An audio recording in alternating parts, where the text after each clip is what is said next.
My guest today is David Thomas of Think Global. David is a global networker, facilitator and entrepreneur who speaks with authority and experience about global hotspots, business trends and cross-border opportunities. Our topic is maximising global opportunities. Hello, David.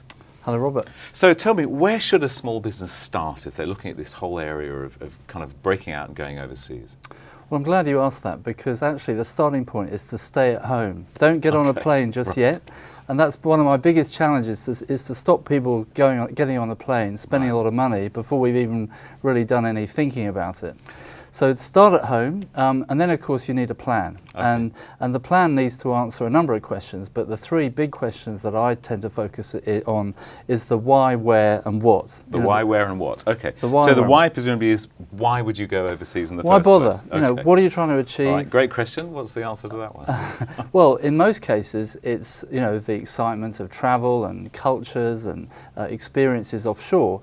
But my hope is that most people will go offshore because they see an opportunity to expand their business, expand their revenue, grow new customers, get into new markets, to, you know, generate new levels of profit. Right. And that hopefully will be the main reason. Although along the way, there's some excitement and some travel as well. And inevitably, sure. So where should we look? What countries in particular? Well, we're going through a major shift in the global economy. You know, it's a shift that is very similar to the shift that takes place every 100 years or so. So it's quite exciting. Right. It's the kind of shift that took place in the 1800s with the UK, and there was a time when being British was like winning the first prize in the lottery of life.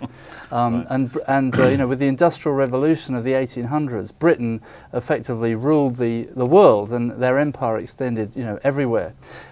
They then passed the baton to the US in the 1900s when they overextended themselves. The US came in and rescued them, and for the whole of the 1900s we've had the US as the global economic superpower. Okay. We've now just seen that change again, which is very exciting. And what we now have is 4 countries that are leading the global economy going forward, and they are the BRICS.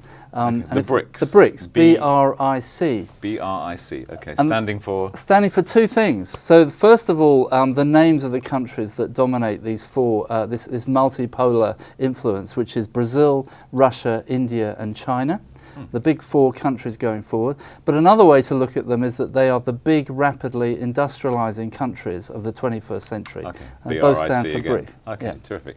Okay, so accepting that we're speaking in a very brief period about this whole issue, but what sort of services, products or services should a business consider taking? What kind of really works at this stage? Well, let's just for a moment think about what's happening in the BRICS. Firstly, they're focused on infrastructure. They're building, there's a lot of building going on in the BRICS. They're spending a lot of money on roads, on rails, on highways, on waterways, on ports, on airports, to build a sort of world-class infrastructure that moves them from being a sort of third world country to a first world country, which they're all on that path. All striving to do. Yeah.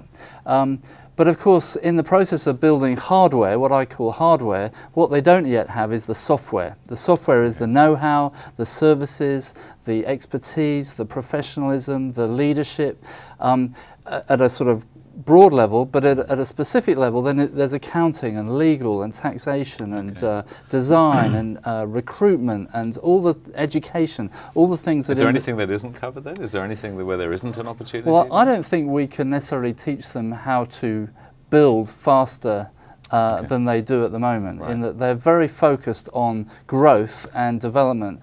What we can do, though, is teach them some of the soft skills around how they build a first-class economy, which will be the envy of the developed world. Okay. So for a business then that's looking at researching this further, I know you're quite a commentator on this topic, obviously, so they can find some good information on your website? Certainly. Which is thinkglobal.com.au. Thinkglobal.com.au. Yep. Okay, well, look, thank you very much for sharing this brief introduction with us and for joining us today. My pleasure. Thank you.